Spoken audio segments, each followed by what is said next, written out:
Hi, everybody. Welcome to another episode of Culture by Numbers, where data geeks meet pop culture and we dive deep into ways that marketers, data scientists, and ad tech practitioners can collaborate with brands looking to utilize tools for performance. Today, we have absolutely one of the industry pillars in ad measurement as our guest. Josh Chasin is a principal for Not Simpler, a specialty advisory firm in the media and marketing realm. He is a 35-plus year market research and audience measurement veteran who's made his mark on all facets of design, development, and implementation of syndicated and custom research. I mean, his accolades are almost too many to mention, including Chief Measurability Officer at VideoAmp, Chief Research Officer at ComScore, where we worked together briefly, in addition to serving as past CEO and president of Simmons Market Research. So, Josh, I recently saw that you leveraged AI and ChatGPT to come up with 10 limericks about advertising campaign measurement around key attributes like reach, frequency, attention, and the results were remarkable. I mean, even Dave Morgan, who's CEO of Simul Media, remarked that your AI outputs were cool. And I saw it even generated rhyming and some sort of iambic pentameter rhythm. Well, I asked for limericks. So first of all, let me say hello to everybody. And nice to see you again, Sonny. We did, in fact, meet when we worked together at ComScore. So I'm dubious about AI. And frankly, I think that's what we're going to get into that today. But anyways, what I did was I asked AI, let me be specific, ChatGPT. I asked ChatGPT to write me 10 limericks about advertising analytics, including things like reach, frequency, lift, etc. And it gave me 10 uncanny limericks. And let me share one with you. I'm just going to read one, okay? I enjoyed this. And by the way, I posted this on LinkedIn. That's where this is. On frequency, ChatGPT says, if your ad shows up constantly near, the message will start to appear. Too much, they'll revolt. Too little, they'll bolt. Find balance, and buyers will cheer. I love it. Yeah. That's why it's very hard as a poet myself. You think about rhyming. They nailed the meter. Limerick meter. Yeah. I mean, another thing that I did, which maybe you didn't see, but the next thing I did was I asked ChatGPT for an assessment of advertising analytics in the voice of Raymond Chandler's Philip Marlowe. And I'm just going to say, take a look at that, because that is scary. It came out so good. It's amazing what the advances of AI are. And I do want to discuss today how you see AI playing into the field of advertising, measurement, and analytics. But first off, what are your thoughts about AI? I mean, good, bad, ugly? Ugly, basically. First of all, every time I hear people talking about how exciting it is, the first thought I always have is, am I the only one who goes to the movies? Because Terminator, The Matrix, Spielberg's AI, Minority Report. When anytime in the movie somebody says, one day the machines became sentient, that never ends well. Every one of those movies is a nightmarish dystopia. So, and here's the other thing, and I'm probably going to end up putting Marshall McLuhan twice, okay? One of the things is that Marshall McLuhan, in the book Understanding Media, which came out in 1964, he said that artists are the antenna of a generation. In other words, their radio gets frequencies that maybe the rest of us don't get. So when I see something like this articulated in art, right? Every time somebody makes a movie about AI, it doesn't end well. It tells me something. And the other thing I guess I want to say, where I'll also quote Marshall McLuhan, and then I'm done with McLuhan, I think, for the rest of the conversation. In the same book, Understanding Media, he notes that every medium, or let's say technology, is a new thing that we have offloaded to devices, to machines, right? So the example I often give is that my sister and I are 12 years apart. I'm older. And we went through the same school system. When I was in what we called junior high at the time, now it's middle school, and high school, we were not allowed to use calculators. And believe it or not, the reason was because it wasn't fair to the poor kids who couldn't afford a calculator. 12 years later, my sister's going through the same school system. She's required to use a calculator. Guess which one of us today can do long division with a pad and a pencil? So everything we owe to technology is a thing we don't do anymore. Now, this is all well and good until we are offloading thought. I mean, we're now offloading intelligence. We want to outsource thinking. I remember outsourcing was a big trend in the 80s to reduce costs and improve efficiency by outsourcing repetitive task centers and so on and so forth. But I mean, does that help with angry customers? Well, no. So you can compare it to robotics in a sense, right? So and there was the wisdom that anything that can be automated will be automated. I totally agree with that. So the job on the line at GM, turning a screw that paid $85,000 a year with great benefits and job security, is now done by a mechanical arm. Okay, so I'm gonna call that AL, artificial labor. So we've outsourced work to machines, physical work. So what are we supposed to do? That lets us use our brains. Except now we're outsourcing thinking to machines. And I'm used to writing sentences and paragraphs, and my daughter, who's 20 years old, lives in the texting age and thinks I'm hopelessly square, or in her terms, extra, because I use punctuation and proper spelling when we text. I'm trying to model that for her, but in her world, I almost wish there was a dictionary of Gen Z. There is. You can look that up. Yeah. I've seen it. But one of my favorite quotes about AI is I saw somebody say, "I was hoping that AI would help do my laundry and housework so that I could spend my time on my art and writing. Unfortunately, it's the other way around." So I'm asking myself, so we've outsourced the labor to robots. We're outsourcing thinking to machines. What the hell are we all supposed to do for a living? I don't know. What are we supposed to do for a living? Yeah. I mean, what's going to happen in the near future? It's a fair question. And here's the thing. Technology has blowback, right? Like, Sonny, I don't know this. Do you have kids? I do not. Okay, so raising a teenager in this day and age, I have a 20-year-old, and seeing the cohort, the extent to which growth affected their cognition, their ability to socially interact, is not good. I don't know anybody who has teenagers who thinks the impact of cell phones has been positive.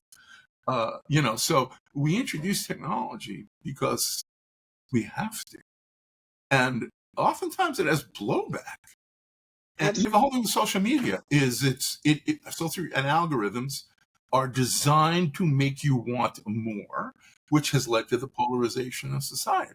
Absolutely. In Korea, where I grew up, there are actually detox camps to separate teenagers and young adults from their technological devices in order to understand how to think and feel and play in the way that we used to in older generations. So there's actually a technological detox camps popular. So what the heck is the law of technological inevitability? Can you explain what it is? I made it up, just to be clear. I made it up.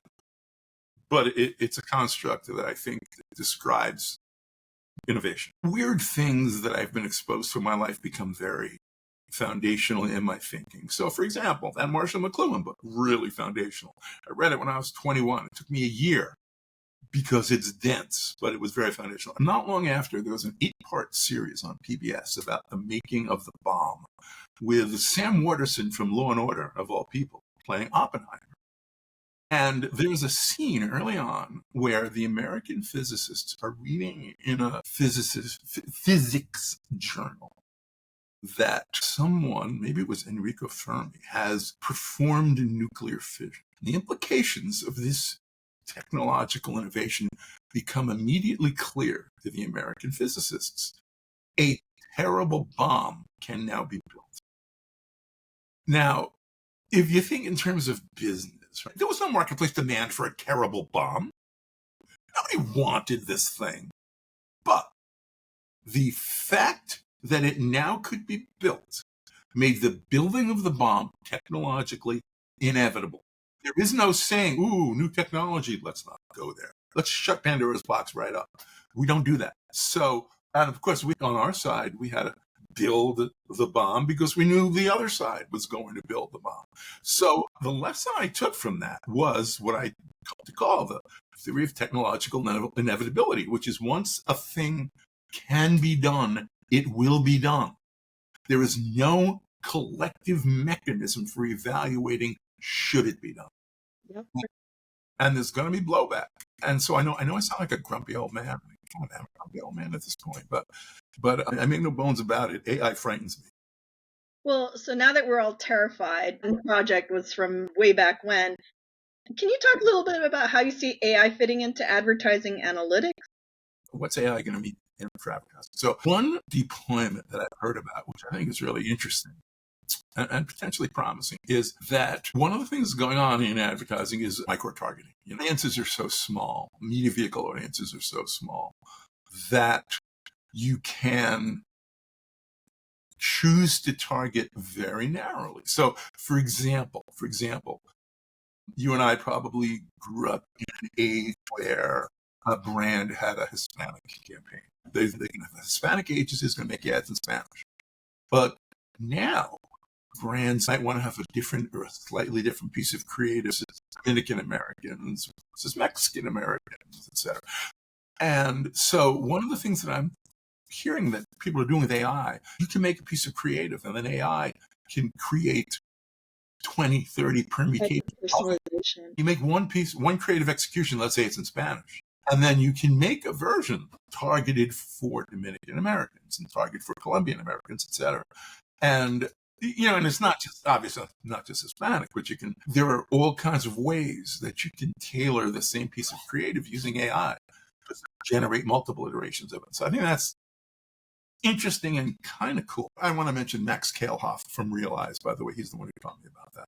And so that's positive, right? There's some operations to be able to do that in ways that really ease the burden of overwork media planners and creatives who have to create different versions of everything. So the other thing is, spent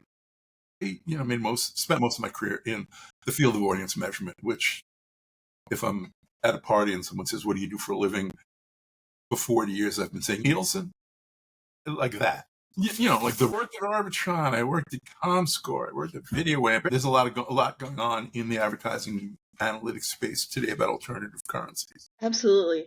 Well, there's a lot of data that people have been able to capture with first-party data, third-party data. You can have syndicated data to enrich attributes. I mean, there's a lot of challenges being faced because, well, the cookie or not the cookie, how can you really enrich attributes to get better accuracy with these models when you're trying to do some of that micro-targeting? Well, the first thing I think you got to understand, not you particularly, one should understand, is that we've moved to the age of big data, right? And that's clear. And I think that we all became so enamored of big data, we collectively as an industry, that we totally skipped over the importance of identity.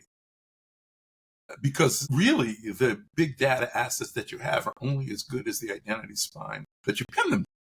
And spent 4 years at VideoAmp, and during that time, I came to believe that identity was probably the single most important determinant of measurement quality in a big data-based offering. So everybody's got an identity graph or a device graph, but at the same time, we think we should be able to market by having a list of every person in the country and all their attributes and what devices they have, which sounds swell, but there's privacy concerns. And in fact, there's consumer privacy concerns that we all have to think about, but then there's also data leakage concerns. Like if Facebook and Google are going to put their data together, they each have to be cognizant of the fact that they can inadvertently let the other know some things about their users. Let's just say you're doing a buy with just Facebook and Google. The system says to you, hey, Google, I'm frequency capping this identity. Well, Google just learned something about how often Facebook reaches that identity. So it's consumer privacy, but it's also corporate privacy. Let me finish my train of thought here because it's going to end up serendipitously with AI. Right? What's happening is there's a new approach to identity, which has been pioneered by the World Federation of invented at Google, frankly, but then pioneered by the World Federation of Advertisers, called virtual IDs, which are essentially, I think of them as faux IDs, but they're synthetic IDs. They're basically representations of the population that are really placeholders to which data can be affixed. So you can put Facebook data and Google data and TV ratings data and radio ratings, all sorts of data can be pinned to this virtual ID spine. So where I think we're going, right, is all of advertising like measurement is going to be identity based. B, much of it will migrate toward virtual IDs or synthetic IDs or whatever you want to call them. There's different approaches and technologies to creating these things. Now I've got these virtual IDs, right? And I've used data science to append media exposure to these IDs. But there's a whole range of data types that like virtual IDs. And I'm seeing a role of AI in populating these virtual IDs with characteristics and traits from the likes and fandom behavior and affinities of individuals. And let's understand how that overlaps with different TV viewings. There's a way to make these IDs, which will likely be virtual. So there'll be an avatar in the future that will tell me if Josh Chasin is a Slytherin from Harry Potter or some other kind of character. Yeah, or from a fan or a Yankee fan. Yeah, and it won't necessarily be me, but it'll be a representation of me that can be aggregated with other representations of other people. Absolutely. Don't pitch Dodger fan merchandise to a Yankee fan. Yeah. Especially on the eve of a World Series. By the way, as we're filming this, the Yankees are down 3-1, but I'm a Met fan, so it's all gravy for me. No Subway Series for you. Well, great, Josh. That's fantastic. I'm glad to see that there's an evolution of identity into virtual and enriching that data with a number of different attributes and traits. So there's really a path forward for the industry to really elevate and leverage some of the AI characteristics beyond operational efficiency, which is what it has been. I really like the idea of using AI to make identities come to life, but I've also heard talk about using AI to make the different personas of their customers come to life. And what they were doing was, let's suppose there's a brand, and retail's a good example, and there's 3 types of shoppers that account for most of this retailer's traffic and sales. So they're creating multi-dimensional avatars of these 3 customer types that you can talk to, right? It's not like you're not running a crosstab, you're asking them questions with your mouth. And there's a way to engage them, and it would predict what you would say. So that could have applications for CRM. From an HR standpoint, I've taken a bunch of personality tests that determine, are you a leader type? Are you a follower type? And this helps build sort of the personality wheel. When you're building a team, you need different types of players, whether you're a tight end or a wide receiver. There are different roles to be played on a team. So being able to understand some of those qualitative aspects of the personality that are not as straightforward as searches and add to carts and conversions from a retail standpoint are very hard to decipher and to tease out. Yeah, it's like you're able to migrate from empirical data, like car registration. That's shopping cart behavior. That's empirical data. But then you can get to a whole level of color about consumers, and we talk about a 360-degree view of the consumer. Oh my God, it's Simmons research on steroids, right? Creative, attitudinal. Excellent. Well, Josh, this has been really a fascinating talk about your thoughts about AI and the inevitability of technological innovation. Are there any last thoughts that you want to share about how AI could be used in advertising analytics? I would just say that I've heard people say recently, you're always going to need a creative idea from a person, and then AI can iterate on that. I think that we need to be careful of what is it that makes us distinctly human, and what is creativity? And creativity is not just making an ad, right? It's not just creative execution. I've seen people be creative with data, right? For me, the best measurement people are the people who can tell a story.